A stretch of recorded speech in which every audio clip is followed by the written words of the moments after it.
We know that the regime is forcefully evicting people from the areas perceived to be flood-prone and riparian land. And such evacuations, whether mandatory or voluntary, must be done in a humane manner that respects human rights without causing further deaths. The reckless and reactionary strategy of the Kenya Kwanza regime has caused the death of a young boy by the name Ian Otieno.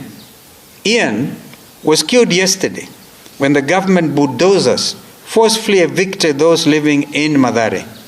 Almost a day or so after President Ruto had been there and telling everybody that you will not be moved until at least some adequate alternative shelter has been found. On Saturday, 2 Kenyans also lost their lives in similar circumstances in Mukuru slums. These actions of a disastrous regime must stop.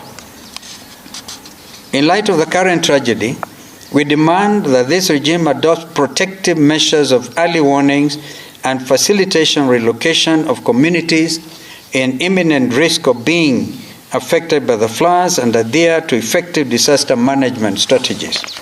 Azimio also insists that the Kenya Kwanza regime provides emergency relief services, including food, shelter, and medical care to meet the basic needs of all the displaced, evicted, and affected populations. B, deliver assistance in rebuilding homes and infrastructure destroyed by the floods with an emphasis on sustainable development and disaster-resilient construction. C, develop and strengthen infrastructure and systems that enhance the country's resilience to natural disasters and facilitate effective response mechanisms. And D, fast-track policies and legislative frameworks that focus on comprehensive disaster risk reduction and climate adaptation measures and ensure active community involvement in these processes. Number 2, the doctor strike is another disaster. Azimio expresses concerns over the 2 months of doctor strike that has disrupted healthcare services in the country. This is another disaster that has been occasioned by disastrous Kenya Kwanza regime in its failure to fully promptly address the doctors' concerns. The doctor strike continues to highlight the incompetence of the Kenya Kwanza regime in dealing with the healthcare system in our country. The response from the regime has not only been inadequate, but also completely out of touch with the reality facing the people. We note that the Labor and Relations Court has ordered the striking doctors and the government to reach an agreement within 48 hours, and I think time has been ticking. While we have seen the efforts by the doctors to end the strike, we are yet to see the commitment from the government side to do the same. We ask the Kenya Kwanza regime to take advantage of the 48-hour window given by the courts and immediately reach an agreement with doctors that will see a resumption of normalcy in public hospitals, failure to which we shall mobilize the public and other unions to join in a national strike. We have said this before, and there are various ways of actually joining in this endeavor. What we're basically saying is, can this matter come to an end?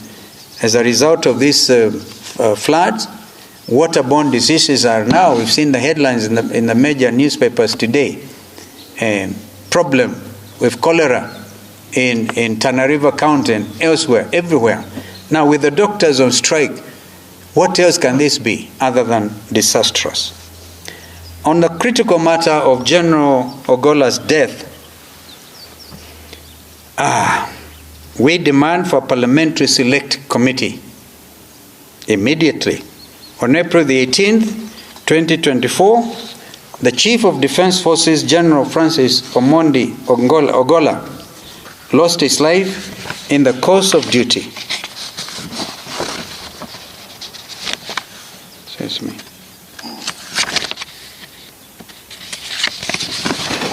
Together with 9 other gallant officers of KDF.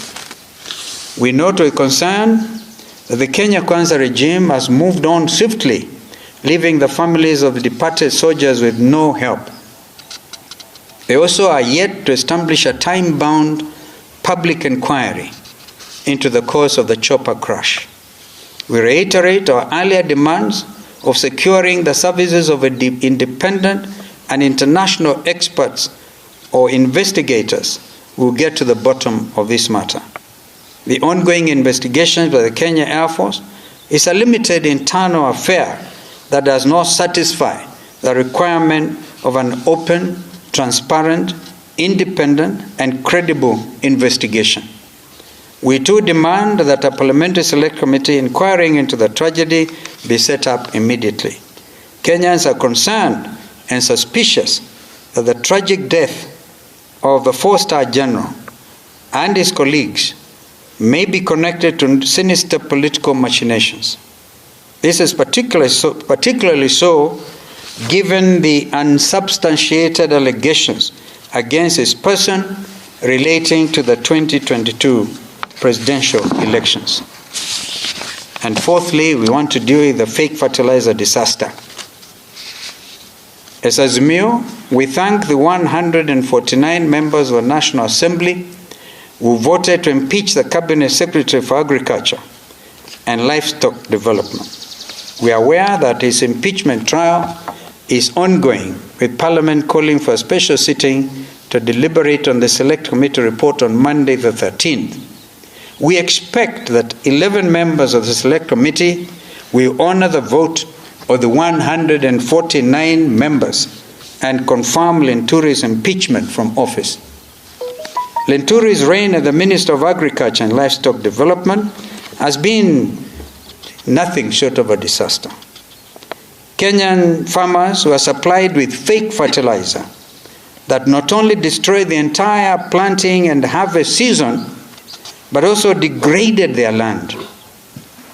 The entire land has now become economical and viable for many seasons to come.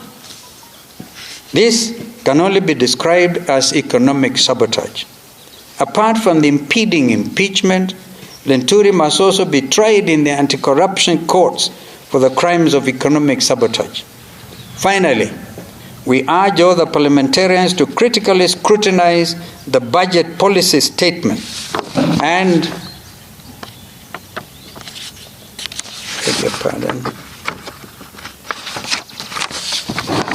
the coming Finance Bill 2024, which is bound to introduce a new wave of taxes with disastrous consequences for ordinary Kenyans who are already suffering from the current high cost of living.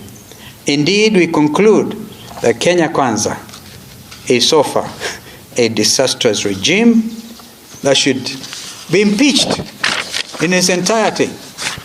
But we are not into that yet. We're just sounding a warning shot. And this is the democratic country we have all fought to establish.